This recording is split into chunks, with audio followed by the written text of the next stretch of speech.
Hey guys, Drifter here. Welcome to Call of Duty In-Depth. In today's episode, we're going to be talking about player hitboxes and lag compensation and how lag compensation affects those player hitboxes. This is going to help you play online much better, I promise, but I do need to explain the gameplay first. I'm playing with a bunch of other YouTubers. I'm playing with Spaz My Dog, J-Hub, Sarcasm, Obey Mish, and FaZe Cross, but also in the game we have Only Use Me Blade, and he's going to be the subject of discussion later because the way he plays, he actually works the hitboxes to his advantage, and he moves very fast, very aggressive, and he's a very difficult person to take care of. And you're going to get to see him knife me a lot. I should properly cite my sources before this episode starts fully. I'm going to be very heavily relying on Den Kierson in this one and his expertise in the Quake 3 Arena engine, which is what Call of Duty runs on. And because he may explain this a little bit better than I do, I'm actually going to put a direct link down in the description to the forum post where he explains this and a link to the image that I'm going to use of his so that you can kind of get an alternate viewpoint. Let's get to the actual in-depth part. As I said before, COD runs on the Quake 3 Arena engine, which is a very old engine, and since it was created, there's always been some funny things about it, kind of like your rate of fire is in some way based on your frames per second. You can strafe jump to go a little faster. By bunny hopping, you can kind of get small speed increases, but the thing that we need to focus on today is how it handles lag. Lag is going to be present in any game, even if you're sitting two computers apart and you've got one tiny, like, Ethernet cable. There's going to be a tenth of a thousandth of a second of delay between that cable, and it gets bigger when you're across the street, when you're going through a network, when you're going to the United Kingdom and back, or you have 8 people coming to a central hub and then information going back and forth from the hub.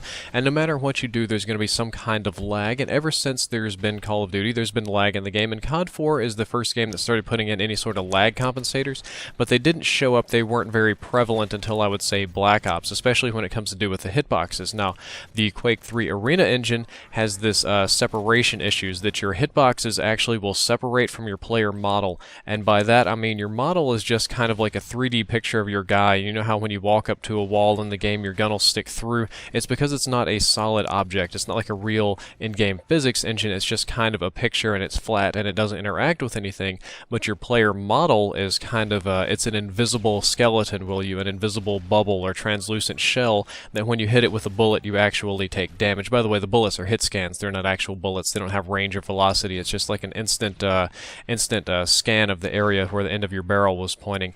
And what happens is when the game lags is that you can actually move ahead of your player model. To better explain this, I'm going to load up a picture that Den Kierson drew himself. Again, I would highly recommend you check out his forums if you want to know about this or any other kind of Call of Duty related question. But let's go to this picture. And in this picture you can see the white player running, and that's where you would see them. That's their player model, that white picture.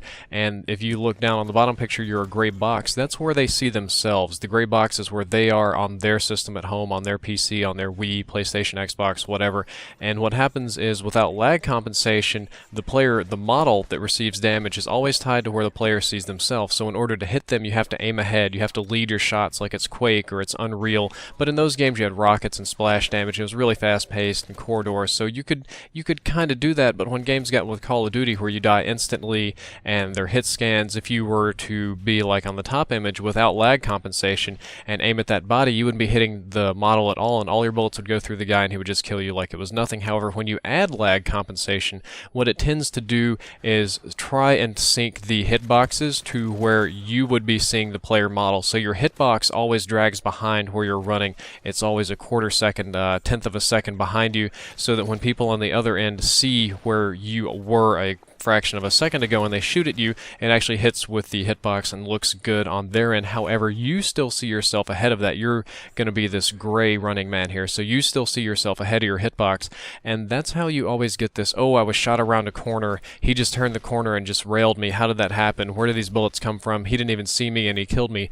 That 10th or a 20th of a second of disconnect is where you get all of those complaints coming from, especially if it's a laggy or extremely fast-paced game and things are very, very close. That's where all of the lag issues come from in Call of Duty games. So with this, there are several things to keep in mind. Number one is where you see a player is not where they see themselves. It's most of the time just barely different because most people have fairly good connections, but if the game is very laggy, there'll be a very big disconnect. The hitbox is never 100% with the player. It may be on your end due to lag compensation, but on their end, their hitbox is always different, so their deaths look different, and that's why you get different looking kill cams and things like that. And the biggest thing to keep in mind is where you see a player player is not where they see themselves, so they can actually shoot ahead of where you are, and this is where the most complaints from lag compensation happens. This is where you get the "I was killed around a corner," because on their end, you are, this is a little bit difficult to describe, but on their end, your player model is still around the corner, but on your end of the lag, you're already around the corner, and that disconnect between where you perceive yourself to be and where your player model is how you get killed. And on the flip side of that, when a player comes around a corner and kills you when they corner really fast, they actually get around the corner and start shooting before their model and hitbox will catch up. So it appears that they were psychic and they were spraying around the corner the whole time, because that's kind of how the game loads it. And while this is very frustrating and I've described it in negative terms, this can actually work to your advantage, because this works the same way for you. Where you see yourself is always ahead of your player model, so that means if you play aggressively, you will always have the advantage. Turning corners faster and spraying people, rushing on people before they can react. Lag and lag compensation in this engine always favors aggressive players. Obviously, if you play 100% aggressive, you're going to get killed by campers. People are going to take cover and cut you down. But if you play in mind that when you rush, there is a slight advantage, and when you use this tactically, when you don't run into bad situations, if you play more aggressive, especially if you have a bad internet connection, this is going to work better for you, and it will make you a better player. And this is where Only Use Me Blade makes such a perfect example, because he runs really fast classes. All he needs is a knife to do his Only Use Me Blade thing, so he's a fan of lightweight, of marathon. Of course, oftentimes he'll run Ghost or Assassin or something like a stealthier perk, so you don't hear the footsteps, but to some degree he's never carrying around really huge assault rifles. He's always running whatever guns allow you to sprint the fastest and stab the fastest and react the fastest, and because of this, his hitbox is almost never with his model, and it's also almost never where I see him or where he sees himself. He's always kind of ahead of the system. Only Use Me Blade as a time traveler in a way. That's why he is such a pain in the ass to deal with. Obviously, he has a lot of skills. I've seen him do this kind of stuff LAN. I've seen him do it in a game with little to no lag. He jukes really hard. That makes him very difficult to shoot, but he is the perfect example of how the game engine favors an aggressive player, and if you can kind of mimic Blade's movements in a way, perhaps with guns, or only when you need to, this can very, very much so work in your favor. Well guys, that's all for this episode. I hope that you enjoyed it, and I hope that you learned something useful. Drifter out.